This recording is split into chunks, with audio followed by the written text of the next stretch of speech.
السلام علیکم ورحمۃ اللہ وبرکاتہ۔ امید ہے کہ آپ تمام ہی حضرات خیریت سے ہوں گے۔ جیسا کہ آپ کو اچھی طرح معلوم ہے کہ ذی الحجہ کا مہینہ شروع ہو چکا ہے، یعنی عید الاضحیٰ کا چاند نظر آ چکا ہے، اور چاند نظر آنے کے فوراً بعد وہ دن شروع ہو چکے ہیں جو بہت زیادہ فضیلت اور عظمت والے ہیں۔ یہ جو 10 دن ہیں اور یہ 10 راتیں ہیں، یہ بہت زیادہ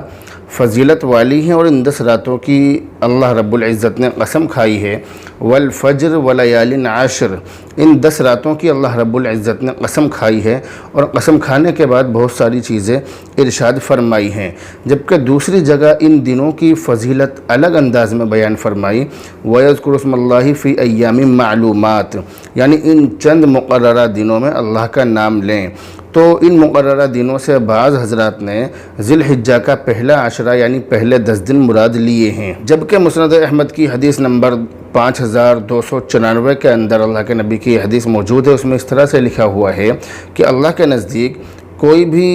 دن اتنا عظیم اور پسندیدہ نہیں ہے جس میں کوئی عمل کیا جائے ذی الحجہ کے 10 دنوں کے مقابلے۔ تم ان 10 دنوں میں تحلیل اور اسی طرح سے تکبیر و تحمید یہ کیا کرو، یعنی اللہ کی تعریف کرو، کلمہ طیبہ پڑھو۔ پہلا کلمہ جو ہے لا الہ الا اللہ، لا الہ الا اللہ محمد رسول اللہ، لا الہ الا اللہ محمد رسول اللہ یہ پڑھو، اللہ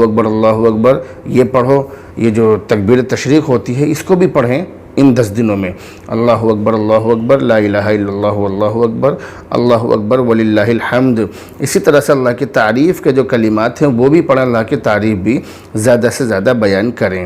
اسی طرح سے ترمذی شریف کے اندر اللہ کے نبی علیہ الصلوۃ والسلام کی یہ حدیث موجود ہے کہ تمام دنوں میں کسی دن میں بھی بندے کا کوئی بھی عبادت کرنا، کوئی بھی عمل کرنا، بندے کا عبادت کرنا اللہ کو اتنا زیادہ محبوب اور پسندیدہ نہیں ہے جتنا ذی الحجہ کے پہلے عشرے میں محبوب ہے۔ اس عشرے کا ہر دن کا روزہ سال بھر کے روزوں کے برابر، اور اس کی ہر رات کے نوافل، ہر رات کی عبادت شب قدر کے نوافل کے برابر ہے۔ جبکہ شب قدر کے بارے میں اللہ کے نبی علیہ الصلوۃ والسلام کی حدیثوں کے اندر بھی موجود ہے، اور اسی طرح سے شب قدر کے بارے میں قرآن کریم کے اندر بھی موجود ہے کہ شب قدر 1000 مہینوں سے زیادہ بہتر ہے۔ تو اس کی ایک رات میں عبادت کرنے سے 1000 مہینوں سے بھی زیادہ ثواب ملے گا، اور اسی طرح سے اس کے ایک دن کا روزہ رکھنے سے، یعنی ذی الحجہ کے جو پہلے 10 دن ہیں، ان 10 دنوں میں سے کسی بھی ایک دن روزہ رکھنے سے پوری سال بھر روزے رکھنے کا ثواب ملے گا۔ اگر کسی نے شروع کے ان 9 دنوں میں روزے رکھ لیے تو آپ یقین مانیے کہ اس کو 9 سال روزے رکھنے کا ثواب ملے گا۔ اتنی بڑی فضیلت ان روزوں کی ہے، ان دنوں کی ہے،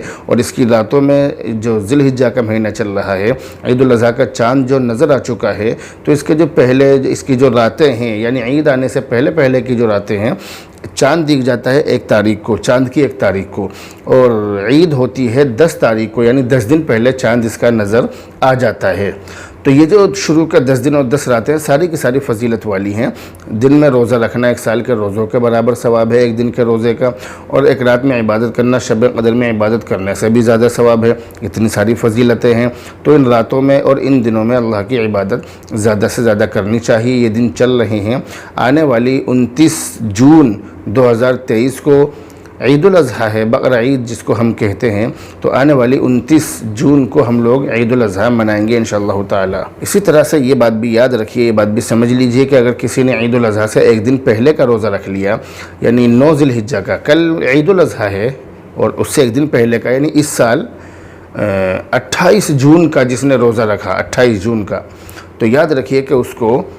پچھلے 1 سال کے اور آئندہ 1 سال کے اس کے گناہ اللہ تعالیٰ معاف کر دے گا۔ بہرحال اب آپ سے رخصت ہوتے ہیں، دعاؤں میں یاد رکھیں۔ السلام علیکم ورحمۃ اللہ وبرکاتہ۔